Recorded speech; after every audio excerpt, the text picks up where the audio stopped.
2024 সালের অমাবস্যার দিন বছরের প্রথম সূর্যগ্রহণ।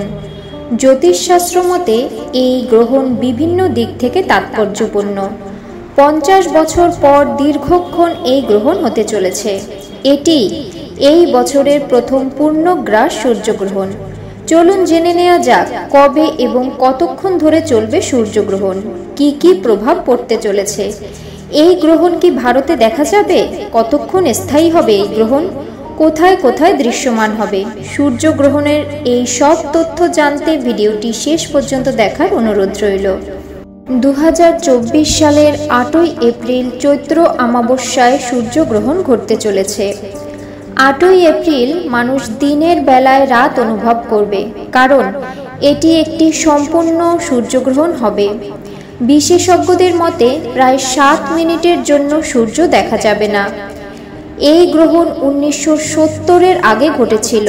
পৃথিবী ও সূর্যের মাঝখানে যখন চাঁদ চলে আসে, তখন কিছু সময়ের জন্য সূর্যের আলো বাধা পায়, মানে চাঁদ সূর্যকে আড়াল করে রাখে।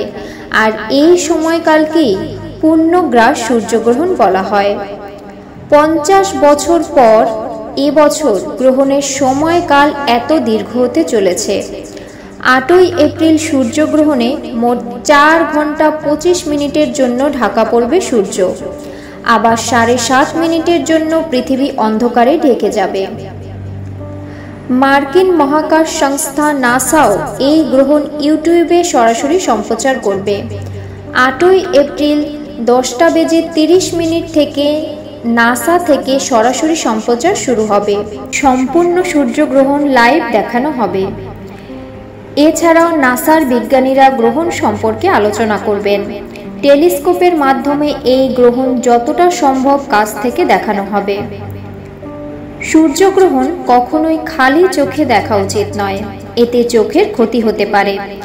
গর্ভবতী মায়েদের গ্রহণ চলাকালীন সময় একটু বেশি সতর্ক থাকতে হয়। গ্রহণ চলাকালীন সময় শিব মন্ত্র জপ, দুর্গা নাম জপ, রাশি অনুযায়ী সেই রাশির অধিপতি দেবতার জপ অথবা নিজ নিজ ইষ্টের মন্ত্র জপ করলে গ্রহণের কোনো খারাপ প্রভাব পড়ে না। হিন্দু শাস্ত্র অনুযায়ী রান্না করা খাবারে তুলসী পাতা দিয়ে রাখা শুভ। আমেরিকা, মেক্সিকো, কানাডা, আয়ারল্যান্ড, ইংল্যান্ডে এই গ্রহণ দেখা যাবে। দুপুর 2:15 থেকে গ্রহণ শুরু হবে। ভারতীয় সময় অনুযায়ী 8ই এপ্রিল রাত 9:12 থেকে গ্রহণ শুরু হবে, অর্থাৎ ভারত থেকে এই গ্রহণ দেখা যাবে না। খণ্ডগ্রাসের সূচনা হবে রাত 10:10 থেকে এবং সমাপ্তি হবে ভোর রাত 2:22।